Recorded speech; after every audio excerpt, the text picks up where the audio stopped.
If you're like most folks Dr. Chris Fusterhausen works with, you're active, you want to take ownership of your health, and you want to age gracefully. The problem is there is so much conflicting information out there about health and wellness, it's tough to know who to trust. Most providers are limited by what insurance will approve, so it can seem like they're only able to help you manage your health decline with more meds. On the DrKris.Life podcast, you'll learn how you can regain your confidence in your health journey. You'll learn helpful knowledge about programs, supplements, peptides, and hormones that Dr. Chris has used with thousands of patients just like you to help them crush their goals and be their best selves. So if you're ready to take charge of your health and are wanting to stay active and healthy so you can be a better parent, partner, or lover, then you're in the right place. Welcome to the Dr. Chris podcast. All right. Welcome back, Dr. Chris. How are you? I'm great. How's your week going? Going well, hustling. You know, I think the things that are appealing on these conversations that you and I have, you know, when we think about the folks that want to improve, they take ownership in their responsibility in their future, in their relationships, in their professions and stuff. And in this relationship, as far as addressing our health, being more, feeling better, you know, we're in an environment that seems like a lot of things are stacked against us. The food, the diets, the medicine, the pharmaceutical influence over medicine. There's just a lot of things stacked against us. And what's exciting about these conversations and providers like you is that you're offering a way to sit and work together, to think about what things we need to change that'll really impact our lives. And these conversations that we've been having, we've been walking along what were those little decisions that made big impacts. Last time we talked about hormones and what it did for your practice, what it did for you personally, and then what it's done for your patients. And today I just thought, let's talk about the next big lifestyle change that we should consider that would go along with that would stack on top of little improvements. Yeah, and I would expound upon that. I think so many times patients just don't know where to start. They don't have that how do I get started spot. And maybe it's not even going into your doctor to look at your hormones, but what are some things that I can do to just achieve overall better health? And some of these things can be quite simple, but of course, as I would say with my journey and what I do today, they are a little bit different. And it's not that how I started was wrong. I just think there's better ways to kind of do things. And you know, the thing that so hormones, exercise, nutrition, those are the three biggies to kind of start with. And there's supplements and possibly peptides. And then there's obviously other little small things. But I think that the good news is that one of the easiest and best things that we can do for ourselves is intermittent fasting. Intermittent fasting is something that nearly all patients can do and is free. You know, really and truly, the only patients that can't do intermittent fasting or maybe should hesitate with intermittent fasting are your diabetics. They, especially ones who might be on certain medications, including insulin, that might be a reason to hesitate on intermittent fasting. And of course, all patients should talk to whoever their provider is before starting these things. But the good news is that is not the majority of our patients. The vast majority of our patients are not diabetics, or even if they are diabetic, sometimes you can still pull off intermittent fasting as long as they're not on insulin. And so I always like starting with just what is the definition of intermittent fasting, because so many patients I feel like think they do it, or they just don't have the true knowledge of what intermittent fasting is. And as I always just break it down for my patients, it's a 0 caloric intake for extended periods of time. And the truth is any amount of time that we can fast is good for us. Even if a patient only does 12 hours, 13 hours, that is still positive. but we're really looking for that minimum of 16-hour fasting window if we can. And that generally works very well for a lot of our patients' schedules, especially if you're kind of an 8 to 5 type person. Like I always just try to tell patients what my schedule is. And so when I'm fasting, I allow myself 3 things: water, black coffee, unsweet tea. Well, in my case, 2 things because I don't drink coffee. So water, unsweet tea, and patients can drink black coffee. And as I tell my patients, no, it's literally that. It's not a little bit of creamer in my coffee, or I just put 1 teaspoon of sugar, that will break your fast. And so I always try to just talk my patients into 16 hours continuous minimum of fasting. So for a lot of my patients, they will eat 12 noon to 8 p.m. and they will fast 8 p.m. to 12 noon. It's a very easy schedule to remember. Or if you're like, my lunch is at 11, fine, then 11 to 7, 7 to 11. Very, very easy to remember. And you don't have to do it every day. It could be something that you can do. I do try to talk my patients in a minimum of 5 days a week to fast. So typically that's Monday through Friday, and then off on the weekends if you choose. You could fast on the weekends as well. But what does that do for the body? I think that's, one of those big things. Is like, okay, so if I'm going to go fast, what's going to happen? So the first thing I tell patients is it's very common for the first, if you're not used to fasting at all, this may be not a very fun thing for the first maybe 4, 5, 6, 7 times that you do it, because your body's going to rebel on you a little bit, because our body gets used to our habits and it doesn't like to break our habits. It feels like something is wrong when we try to break these habits. And so it's not uncommon for patients to have a little bit of withdrawals, a little bit of kind of, even though you're not in ketosis, maybe that keto flu type feeling where you just feel achy or tired or extremely hungry. And as I tell my patients, if you get to 14 hours and you're like, oh my God, I'm going to eat the leg off the chair, then eat. It's fine. And go for a little longer the next time. Work your way up. Even if it takes you 2 weeks, fine. I think most patients can get there faster, but it's okay. It's no big deal as long as we get there. But our body is always wanting to repair and rest and regenerate. And when we're not actually eating, it's allowing our organ systems to actually not work as hard, which allows our body to regenerate, rejuvenate, detoxify. It allows it over time, it forces our body to use fat for fuel. So we start to actually burn that fat that's been sitting there. Because as we talk about, it's really hard to burn fat when we haven't been burning fat, because our body wants to save it and store it. And so it's a way to force the body into using that fatty acid oxidation, which is the process of using fat for fuel. And then as it gets more proficient in that, you'll start to use more fat for fuel, which is what we actually want. So ultimately, after a few weeks, and I feel like this is true for nearly anyone that fasts long-term, they will tell you they have more energy. They think more clearly. They get sick less. They work out better. Some of the myths of fasting are that if I work out in a fast, I can't do it. That's BS as well. The only real time I tell my patients that they shouldn't fast and maybe exercise is if they're truly trying to gain muscle. So like maybe if you're training for a physical fitness competition or bodybuilding competition, then you might need to add protein around your workouts to really add muscle. That's not what most of my patients are going for. They're really going for the fat burning is really what they're going for. And you'll still build muscle fasting. It just won't be as much as you will, with adding protein to your workouts. So it's free. Obviously, it actually saves you some money, because if you're not eating in the morning, then that costs less than if you're eating breakfast. So the next thing that usually gets told to me is like, well, I kind of already do that. And I always say, well, there is no kind of. You either do or you don't. Kind of doesn't work in this scenario. As I joke with my patients, if you eat a peppermint in the morning, you've broken your fast. And so that does not count. But a lot of patients can adapt to it really quickly, because what I try to explain to my patients, there is a difference in starvation and fasting.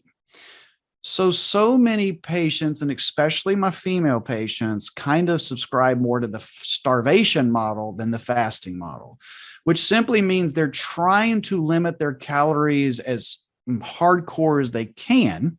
They're going extended periods of time without eating, but then they are eating. They're eating a few bites of this or a few bites of that because they finally get so hungry. And they're kind of like, maybe they only end up eating 600-700 calories at the end of the day, but they kind of did it sporadically through the day. And I'm like, that's not fasting. You would be so much better off if you would actually eat more, but in a controlled feeding environment. Because when you just starve yourself, your metabolic rate falls through the floor and you actually don't lose fat that way. You may lose weight, you may lose water, and you may lose muscle. Both of those things, well, water, maybe we do need to lose, but we don't need to lose muscle. Again, that's our currency of aging is muscle. So like I always just try to point out, there's a big difference in starvation and fasting. So the thing that comes to my mind and what I didn't quite grasp is like, all right, so if I used to think it would be calories. So like in that example where you just nibbled through the day and I reduced calories, but I think the dots that really connected for me is when I understood the relationship with ketosis or ketones and insulin. So when we're eating something, if you imagine a fire department, you just eat something, the fire department in your body comes out and it's hosing down the insulin. We had to produce insulin to handle the sugar, and we need to put it out. And then when we finally get our hoses put up, and then the cleaning crew can come out and clean up. But if you keep sending out the fire department, so to speak, your body never gets to do what it needs to do. Yeah, and insulin is the main reason why most patients can't lose weight or don't lose weight, is because they're eating higher glycemic foods, because that's what the American diet is. It's 50% carbs on average. Back to that food pyramid that I love so much, and that's sarcasm, of course, because most of us, again, and I'm sure we'll get into it eventually. Most of us should be eating lower carb than what we do. But when you eat something that has sugar in it, then there is a sugar release, and then there is a reactionary insulin release, which breaks down our sugars. And that insulin is very antagonistic towards our metabolism. And so sometimes even in kind of taking the path on down the road is why some of these advanced labs are good, because sometimes you will have patients that do a lot of these things and they still don't lose fat. And those are the patients that nearly always come back insulin resistant. In other words, they have high insulin levels. Maybe their A1C, which is their 90-day blood sugar test, is still normal, but they have much higher than normal insulin because their fat cells are becoming resistant to insulin. And now, so I always kind of use the analogy of like a water pump. And the water pump starts speeding up to try to keep the water from filling up behind it, and it keeps up with it for a while. And maybe the pool of water behind the water pump looks like everything's okay. And you can think of that as your A1C. Your blood sugar average is fine, but the water pump is going way too high RPMs. And then eventually you'll get water pump failure. And then boom, now your water fills up and you flood. And that's basically how I like to explain what happens with insulin resistance and then into diabetes for patients. So when they're walking around on a daily basis with too high of insulin levels, it's going to be harder for them to lose weight. That's when we have to get a little bit more creative in how we treat those patients. That's why advanced labs sometimes can be extremely helpful. So patients that just try intermittent fasting, and I will talk to probably a patient a week that says, I did intermittent fasting. I really did, doc. I heard what you said. I did it for a few months. It really did nothing for me. And I go, and I bet you're insulin resistant. And nearly every single time we draw labs, they are. And so then we just have to get more creative. But it all goes back to insulin. So when we're not eating and we're having extended periods of time of not eating and we're not insulin resistant, okay, we're normal there.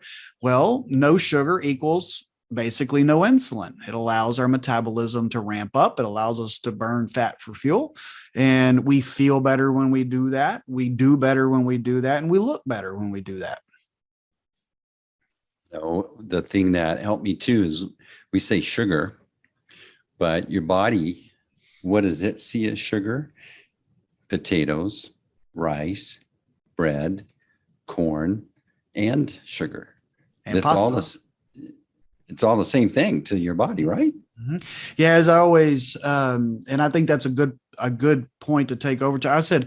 I always tell them, if you'll intermittent fast, okay, it's free, doesn't cost anything. I can explain it to you in 10 minutes and you'll probably understand it and you can start doing it tomorrow. That's A. B, diet. Without giving you the hour-long consultation, what are some things that you can do? The 5 most common foods that the American loves to eat, and especially the American male loves to eat: bread, rice, pasta, corn, and potatoes. I always have a little saying: if it's white and you eat it and it's not cauliflower, it's most likely not good for you. And I try to tell my guys and my ladies, but especially my guys, because they'll freak out if you tell them that they never again can have bread, rice, pasta, corn, and potatoes. They're like, Jesus, you just got rid of my whole diet. And I say, let's try to limit those things. Let's try to think of things that we can have in replacement of those things that we won't feel like we're being punished.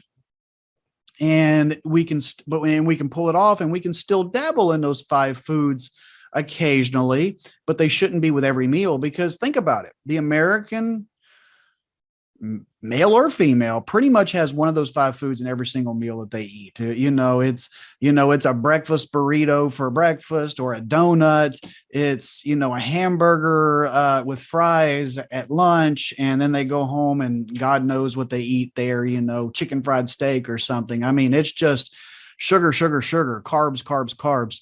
And if we can and I'm not a huge advocate of ketosis, or actually I am an advocate of ketosis, but ketogenic diet is what I meant to say.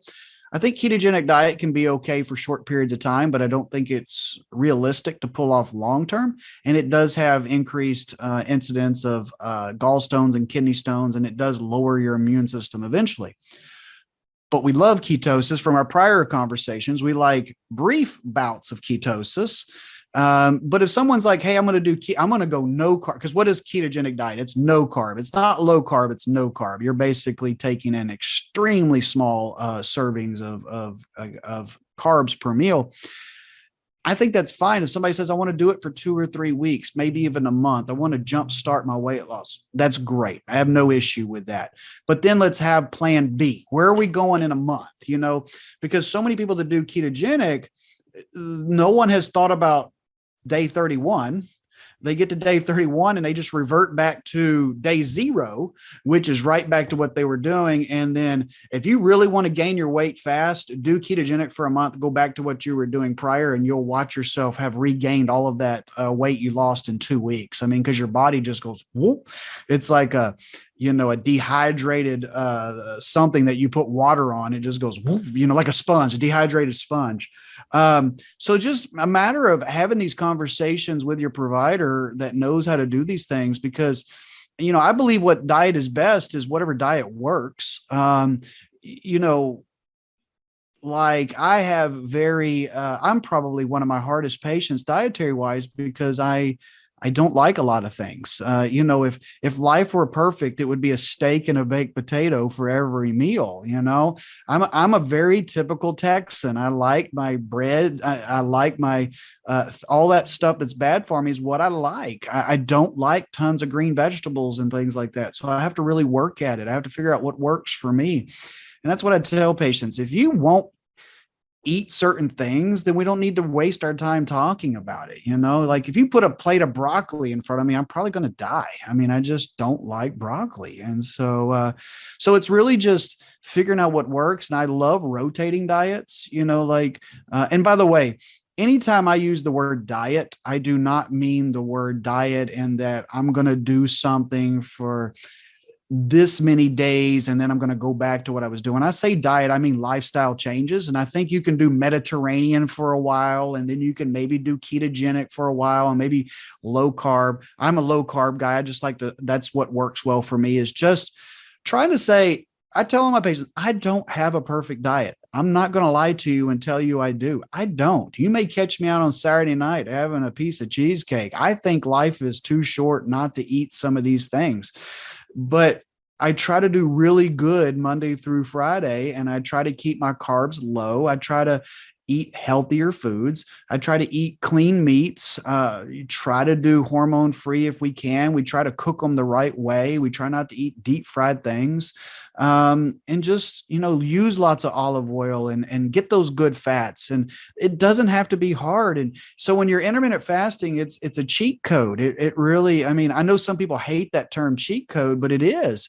It's a cheat code that allows us to have maybe a moderately healthy diet and then get the results that we need, because so many patients, they work so hard and they do so good and they do good for 6 days, and then they have that bad day, and then maybe the next day is not so good, and they wake up 8 days later and they've had no progress because they lost it all. Intermittent fasting can really help with that. It's just one more tool in the toolbox to help a patient, but I think it's a crucial one. I really do. I think I heard Dr. Seed say one time, if he could just get you to do intermittent fasting, you could eat whatever you want. He wouldn't care. It's like that's such a big lever on improving your health. I think the other small thing that helped me is when you sit down and you're at a restaurant, they bring you your plate. If you look at it from how your body looks at food, generally it's like 60 to 70% sugar. Whether it's the potatoes and the bread and the pasta or whatever, and then a little bit of protein. If you just flip that, if you had it where it was just 60, 70% protein and then 30% of the sugar, whatever that would be, you would make a big change. I'll even add to that. So what we want is our patients to start understanding nutrition. We want them to be able, and I am not into counting peas and slices of carrots and things like that. We won't do that long term. But if we can learn this food is good, this food is not so good, this one is bad. Sure, we all know cupcakes are probably not good for us. You don't have to be a rocket scientist. I always say cakes, candies, pies, sweet drinks, we know those are bad for us. If I have to explain that to you, we've got bigger issues. But then some people legitimately don't know that a potato has the glycemic index of 1, which sugar has a glycemic index of 1. So as I explained to them, when you're having that baked potato, we are basically taking sugar packets and just pouring it into our mouths. So, hey, let's look for a better option. Hey, maybe let's get the side salad, and hey, let's pick a dressing that you can actually see light through instead of things that you can't see light through. Let's, as crazy as it sounds, those things, these small, I truly believe that with ultimate, and I'm not even going to use the word weight loss, I'm going to use body composition changes. For body composition changes, it's the smallest things that make the biggest impact, but they don't do it quickly. You have to look at it. Okay, where am I going to be in a year, 18 months, 2 years, 3 years? Because God hope we're still around then. And we need to make these little changes that make big changes down the road. So many patients, they just give up. They're just like, give me the quart of ranch dressing. And I love ranch just as much as anybody. I'm just saying, we can make better choices. Sometimes just maybe, I'm like, okay, hamburger and fries. All right, we're going to go to Whataburger. Whataburger is the only restaurant open. And I am starving to death. I have to go to Whataburger. You can do things like get maybe a double meat hamburger, but say wrap it in lettuce. And now you're not getting that. I would rather you get like the double meat and have the fullness that you're looking for, but not need the French fries to go along with it. And of course, let's not get the soda. Let's maybe get a water or an unsweet tea or black coffee. I'm not claiming that's the healthiest meal I've ever had or that you've ever had, but it's a hell of a lot better than the number one combo meal that most people are going to choose. They're going to get the burger with the big ass bun on it. They're going to get the large order of fries because they upgraded it, and they're going to get probably a drink with sugar, or even just as bad, the Diet Coke. Please don't drink diet drinks either. And we could have made that at least reasonably healthy. Just get they'll do it. Say, hey, wrapped, double meat hamburger wrapped in lettuce and an unsweet tea, and you'll you'll come away from it just as satisfied. Your cholesterol panel may not like you, but your brain will like it because it needs cholesterol. But anyway, it's just small things like that, because we're all put in situations where we're with the kids or we're just short on time and the fast food restaurant is all we've got. Luckily in Texas, and I don't know how many people listening are in Texas, but we've always got a barbecue joint somewhere. And those can be good choices for us, believe it or not. They've always got a smoked chicken or a smoked turkey. And, you can, heck, I would rather you just eat that. Just eat the meat and, you will be full and satisfied from it. So that's what we really like to do, is just teach them how to understand what's bad for us. And then going back to what you said, like more protein, most patients don't even understand that the order in which you eat your food makes a difference. And if you can be regimented enough to eat your food, like they used to make fun of people that would eat all their meat first or whatever, their plate had to be completely separate. But as Dr. Seeds always talks about, let's say we're going to have a sugary carb, let's say we're going to have bread, rice, pasta, corn, and potatoes. If we could start with our vegetables, preferably green vegetables. Yes, I know I'm not the greatest at this, if my wife is listening, but your green vegetables, and then eat your protein source, and then maybe wait 3 to 5 minutes and then have your carb. A couple reasons it works. If you take that 3 to 5 minute break, you may find or the dessert, okay, 3 to 5 minute break, you may talk yourself out of eating it.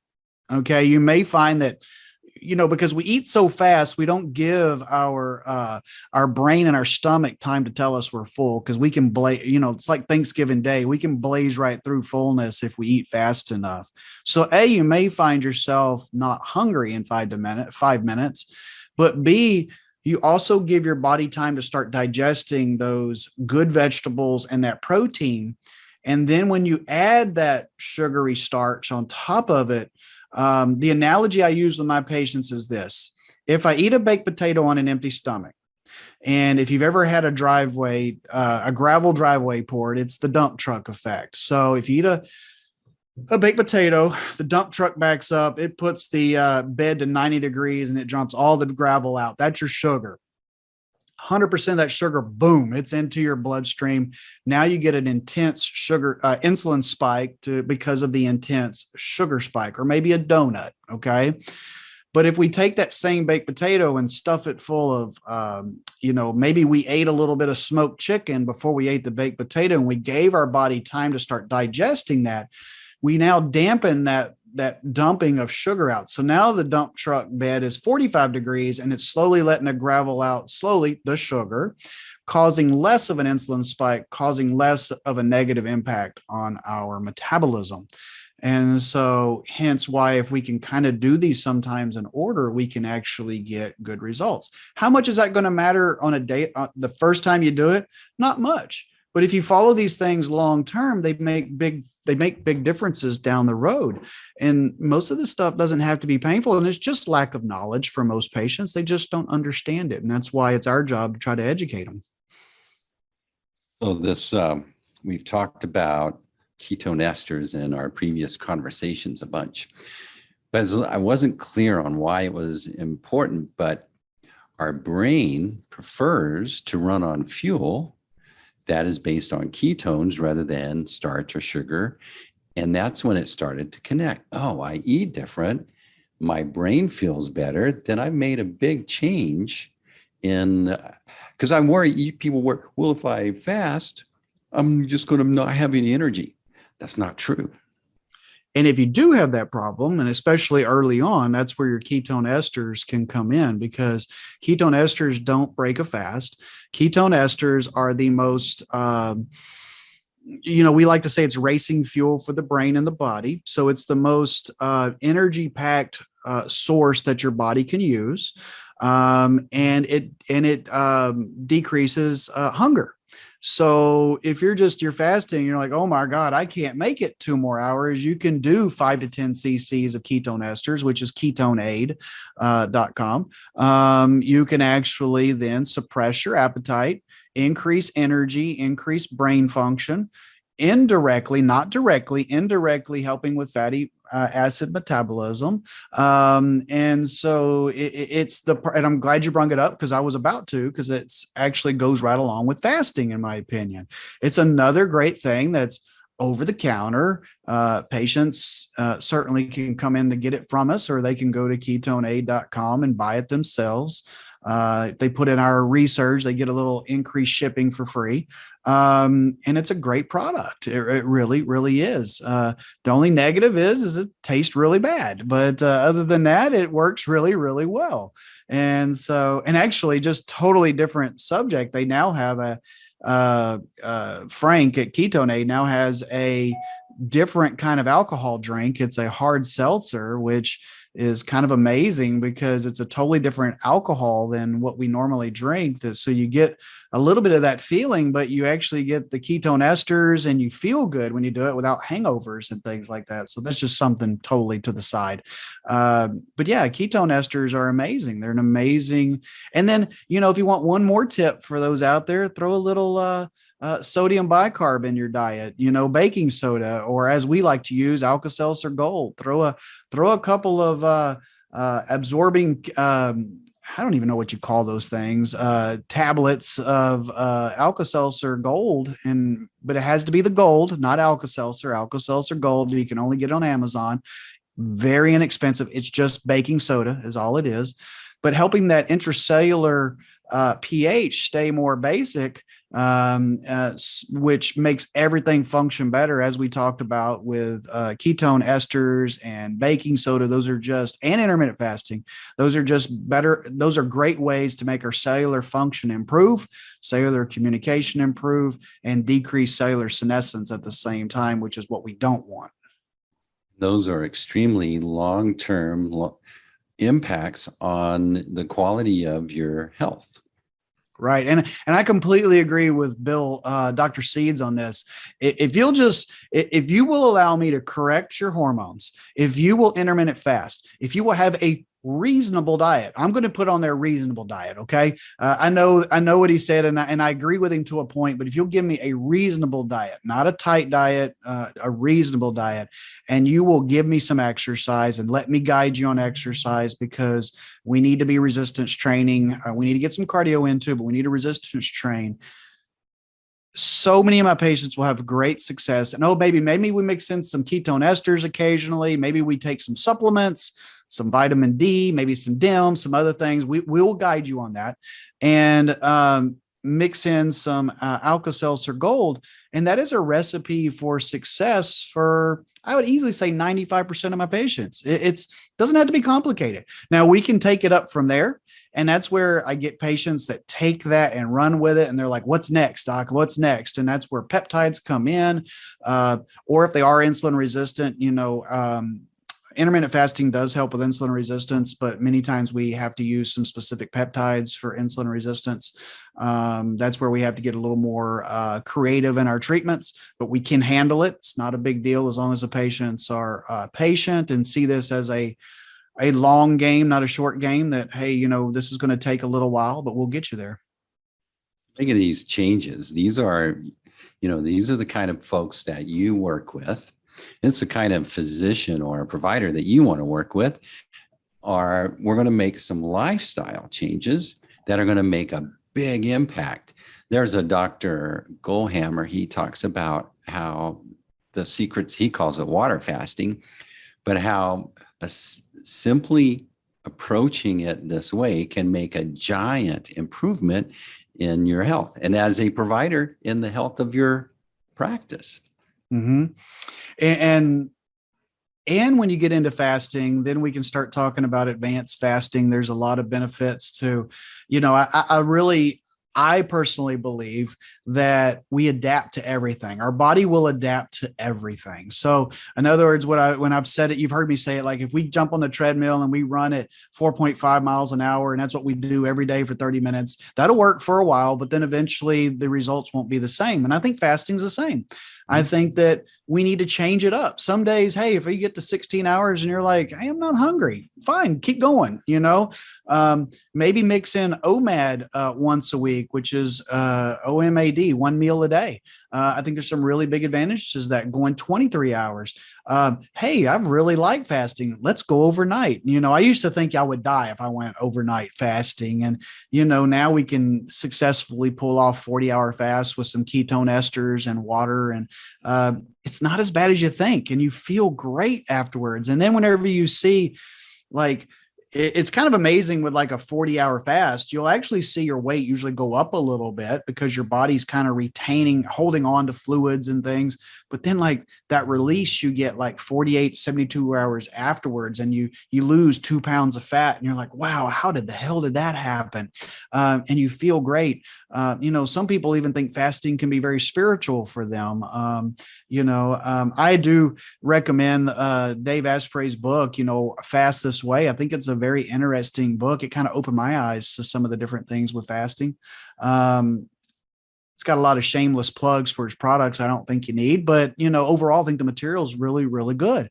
Fasting can be an amazing thing. And sometimes just fasting can be the trick. A lot of times we just got to play with these different things and educate our patients. But what I think makes us different, doctors who do what I do, is having the patient walk out of the room understanding why they need to do it. And I have a motto I tell all of my patients when I first see them. If you ever leave my office with a question, it better be because you didn't ask. It better not be because I didn't explain it correctly, because I expect my patients to say, hey, I didn't understand that explanation. Okay, let me explain it a different way.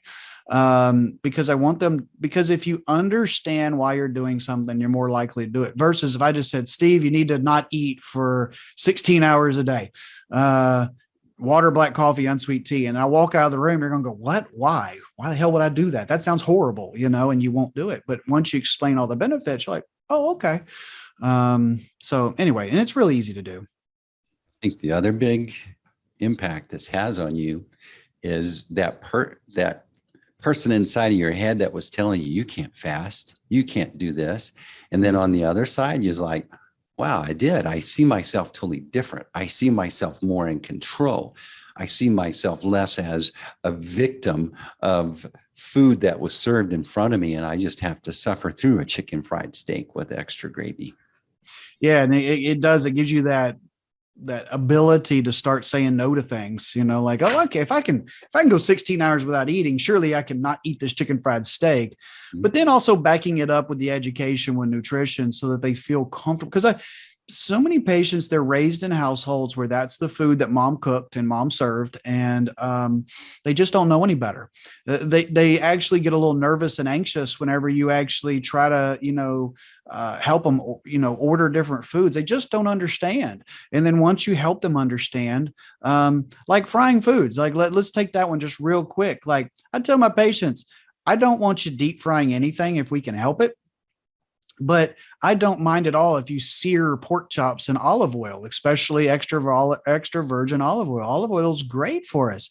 And if you just put in a skillet without the flour on the pork chop, but that's how you want to cook it, is, in a skillet with some olive oil, awesome, go for it. I think that's great. That's fine. But then they're like, oh, well, yeah, I'll do that. That's cool. I didn't realize you meant that. And, trying to get them to get the canola and the vegetable oil out of the pantry. But those are just examples of little things that patients just don't know, how they can make these changes. Yeah. Even if you go to your mom's house and she's going to make chicken fried steak, you can have it because you've been fasting. And yeah. It's not. That's what I love about this conversation or about working with you, is that there's not it's never anymore. It's that I have the luxury of being able to veer on that side of the line every once in a while because I'm spending way more time over here on the healthy side. Yeah. If you spend like 90-10, 90% on the good side, 10% on the bad side, you're going to be fine. The problem is most Americans spend 90-10 on the bad side, 10% on the good side. And we're just trying to get them more to that positive side. Any change is going to make differences. It really will. It's just, And you're going to have those motivated patients that they buy in from day one and they literally change their life and 100% in. I'm not that kind of guy. Actually, I take that back. I was, because when I first got into this, because I saw the path I was on and I was fearful. I knew what I was doing wasn't working, and I really did go over 100%. I wouldn't be that way today because I just know that I don't have to do that. And I try not to be that dramatic with my patients. Although sometimes I see things on labs and I'm like, look, we got like a year to get this fixed or you're going to be a diabetic. That's the most common thing I see is diabetes. And diabetes, if you want to wreck your life, become a diabetic. It's just a recipe for disaster. As I tell my patients, there was a study many years ago that looked at men who had had their first heart attack, but no diabetes. Okay. And then they had a second group, diabetic males who had never had a heart attack. And then they followed them for 5 years to see who was more likely to have a heart attack and or die from a heart attack. And guess what they found? And you probably already know where I'm going with this. The diabetics who had never had a heart attack were more likely to have a heart attack in 5 years and were more likely to die from that heart attack than were the guys who had already had a heart attack but no diabetes. Diabetes is probably the biggest risk factor we can have for dying from cardiovascular events. And that's just one of the things it does to us. I always say you don't die from diabetes. You just die from all the malfunction that it causes within the body. So being a provider with a practice of folks that are on board about changing their lifestyle, how does that feel? Oh, well, it feels great. I mean, it goes back to what I always say. It's again, not trying to say anything negative about the men and women who are on the front lines doing traditional primary care. They certainly provide a service and we need them to do those things. But I just didn't feel like I was making the differences in my patients' lives that I really felt like I could or wanted to make. And now I feel like I am making those differences. Like last night, for example, I went to a spin class locally that my patients go to. They've been really on me to come to that spin class. They're like, Doc, you would love it. You got all of us into this and we've joined this spin class on Monday nights at 6:30 and we want you to come. And they've been on me for like a month. And I went last night and it was really cool to see a few of them like really getting after it and working hard and being fit and living that lifestyle, and all my age around 50, saying, hey, we know we have to do these things. And heck, I needed to do it too. I enjoyed it. And so those are things that I just never would have had back in my traditional practice. I just don't think I was probably going to happen where people are inviting me to exercise classes. So anyway, that's kind of that's what I think about it. Think about that. What you just said. How many of you listening have ever had a physician that would come and go to an exercise class with you? That's a paradigm change right there. Well, they finally worked me through it. They're like, hey, if we're doing it, you got to do it. So I was like, yeah, you know what? You're right.